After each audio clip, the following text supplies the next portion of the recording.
Welcome to the Numerology and Astrology for December 7th, 2021.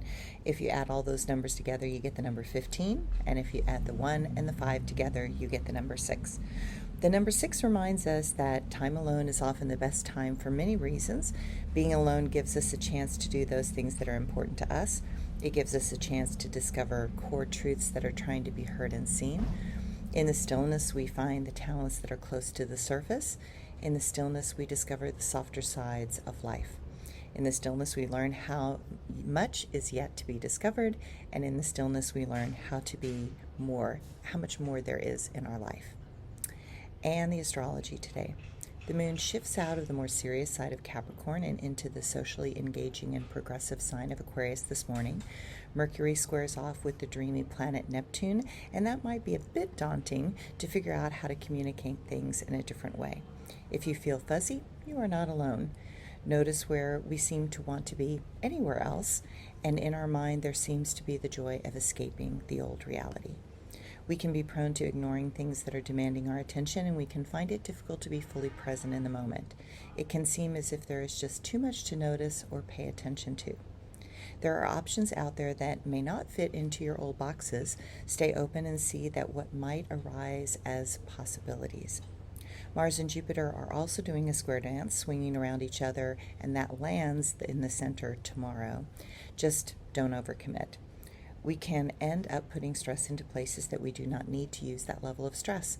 We might notice that some are hot-tempered and convinced that they are right about nothing terribly important.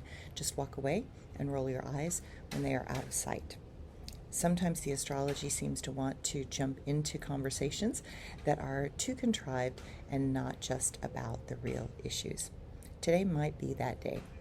Remember that what you want to do may feel as if it carries that same urgency. Take a breath, calm down, and notice more options. Today is a good moment to stretch our imaginations and our mind. Common sense is needed in all activities. Work on calling less attention to yourself, not more, and let new ideas grow in their own way and in their own time.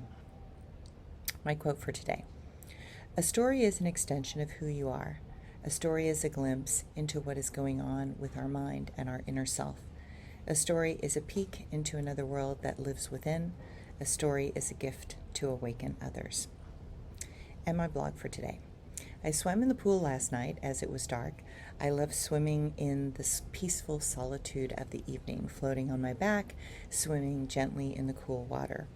Looking at the stars and the palm trees swaying in the breeze, hearing the ocean waves in the distance, smelling the flowers in the night air.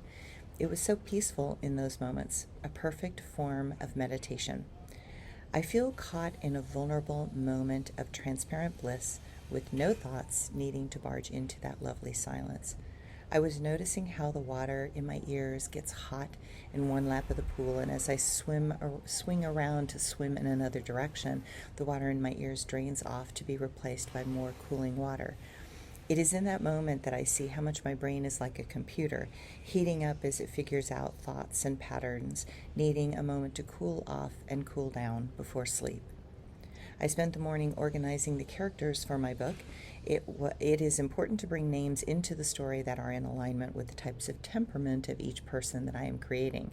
As I form them, it's like being a baby god, giving life to a personality, to a character, giving them a history and a genetic lineage that allows them to play the role in that story that is of importance.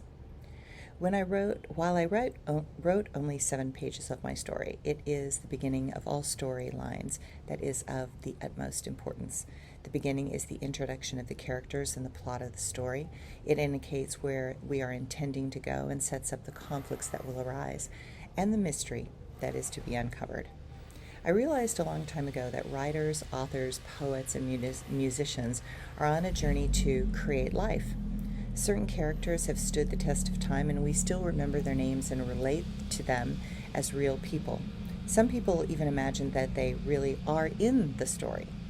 How many people look at the world very differently because of the movie The Matrix? How many believe they are in the Matrix?